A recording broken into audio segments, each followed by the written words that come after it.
বৃষ্টি Paramanik intellectual disability এবং behavioural প্রবলেমের জন্য বৃষ্টি প্রায় নিজের চুল নিজে ছিঁড়তে থাকে।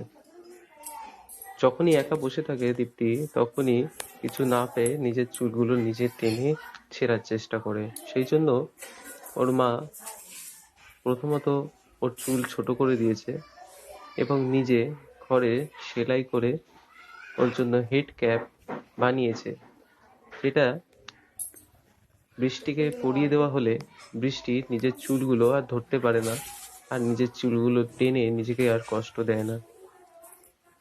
হেড ক্যাপ পরার ফলে বৃষ্টির কোনো অসুবিধাও হয় না আর ও নিজে থেকে নিজের চুল আর ছেঁড়ার চেষ্টা করে না। Break Free Solutions brought to you by EI Labs and Project Discovery.